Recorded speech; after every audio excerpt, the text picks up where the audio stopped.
नमस्कार दोस्तों, आज हम पाठ अतिथि तुम कब जाओगे के प्रश्न अभ्यास करेंगे। मौखिक प्रश्न। निम्नलिखित प्रश्नों के उत्तर 1-2 पंक्तियों में दीजिए। प्रश्न 1।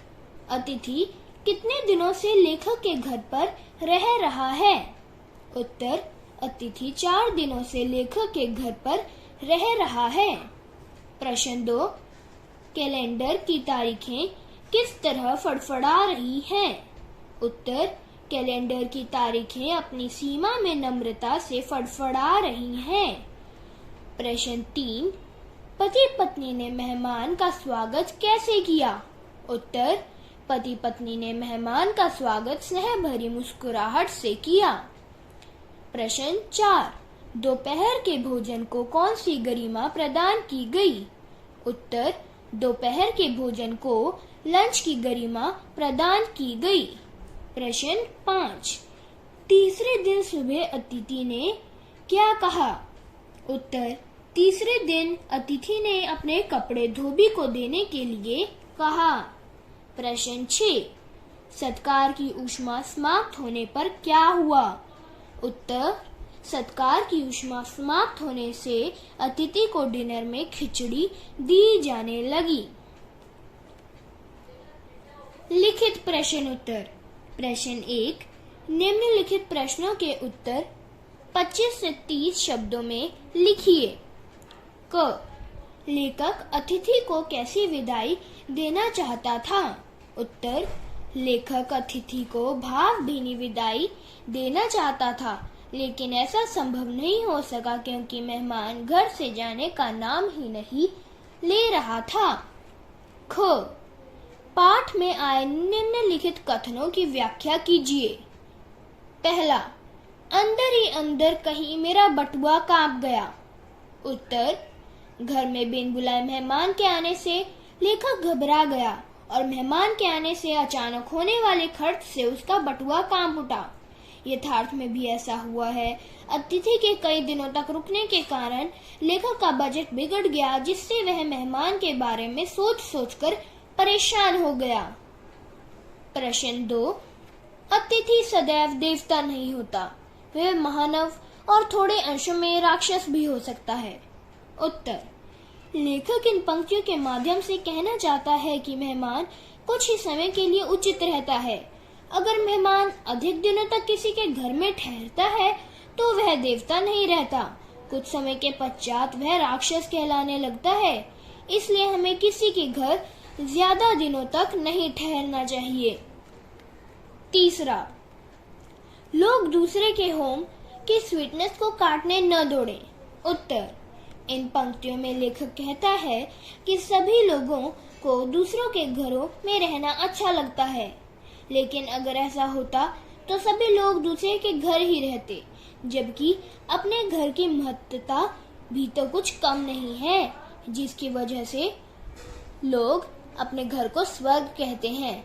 हालांकि कुछ लोग दूसरों के घरों की स्वीटनेस को काटने के लिए दौड़ते हैं और दूसरों के घरों की खुशी को वहां अतिथि स्वरूप रहकर छीनना चाहते हैं। 4। मेरी सहनशीलता की वह अंतिम सुबह होगी। उत्तर: लेखक के घर में अतिथि 4 दिनों से आकर ठहरा हुआ है, लेकिन वह घर से जाने का नाम नहीं ले रहा है। लेखक की सहनशीलता खत्म हो चुकी है। वह कहता है कि तुम्हें अब और सहन नहीं कर सकता, तुम्हें अब घर से जाना ही होगा। 5। एक देवता और एक मनुष्य अधिक देर तक साथ नहीं रहते। उत्तर: लेखक कहता है कि हमारे देश में अतिथि को देवता के समान समझा जाता है। देवता एक बार दर्शन देकर लौट जाते हैं, लेकिन तुम तो इस घर से जाने का नाम ही नहीं ले रहे। इन्हीं सब कारणों से लेखक कहता है कि एक मनुष्य और एक देवता अधिक दिनों तक साथ नहीं रह सकते। इसलिए हे अतिथि, तुम अब लौट जाओ, इससे में तुम्हारा आदर और सम्मान है। प्रश्न 2। निम्नलिखित प्रश्नों के उत्तर 50 या 60 शब्दों में लिखिए। क।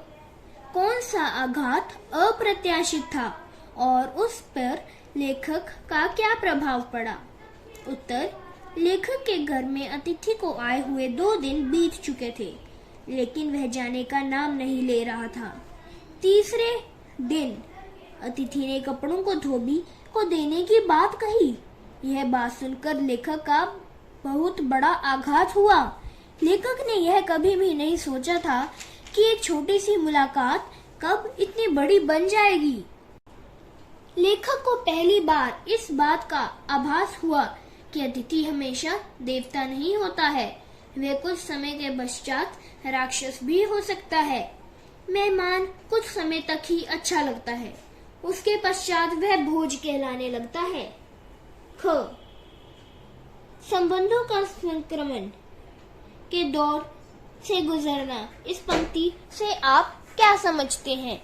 विस्तार में लिखिए।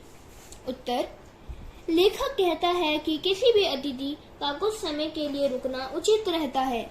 अगर वह ज्यादा दिनों तक ठहरता है तो उसका ज्यादा मान सम्मान नहीं होता है, जिससे मेहमान और मेजबान दोनों के बीच एक दरार पड़ जाती है।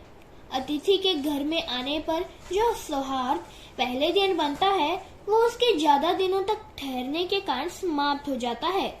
लेखक चाहता है कि वह सम्मान पूर्वक विदाई ले ले, इसमें ही उसका आदर और सम्मान है। अन्यथा जो संबंध तुम्हारे और मुझ में पहले थे वो अब वैसे नहीं रहेंगे। ग. जब अतिथि 4 दिन तक नहीं गया तो लेखक के व्यवहार में क्या क्या परिवर्तन आए? उत्तर: जब अतिथि 4 दिन तक घर से नहीं गया तो लेखक के व्यवहार में अनेक परिवर्तन आए। 2 सब्जियां और रायते की जगह भोजन में मेहमान को खिचड़ी दी जाने लगी। अतिथि को देखकर लेखक के चेहरे पर जो मुस्कुराहट थी अब वो धीरे धीरे खत्म हो चुकी थी। लेखक ने अतिथि से बातें करना भी बंद कर दिया था। अतिथि के पहले दिन घर आने पर जो लेखक के मन में सौहार्द था अब वह धीरे धीरे बोरियत में बदल चुका था। भावनाओं ने गालियां का स्वरूप धारण कर लिया था। लेखक अब जल्द से जल्द इसी मुसीबत से छुटकारा पाना चाहता था। भाषा अध्ययन। प्रश्न 1, निम्नलिखित शब्दों के 2-2 प्राय लिखिए। चांद, चंद्र, शशि। जिक्र, प्रसंग, बातचीत, आघात, दुख, ठेस। ऊष्मा, गरम, उष्ण। अंतरंग, जिगरी, घनिष्ठ। प्रश्न 2, निम्नलिखित वाक्यों को निर्देश अनुसार परिवर्तित कीजिए। हम तुम्हें स्टेशन तक छोड़ने जाएंगे। नकारात्मक वाक्य: हम तुम्हें स्टेशन तक नहीं छोड़ने जाएंगे। किसी लॉन्ड्री पर दे देते हैं, जल्दी धुल जाएंगे। प्रश्नवाचक वाक्य: क्या किसी लॉन्ड्री पर दे देने से जल्दी धुल जाएंगे?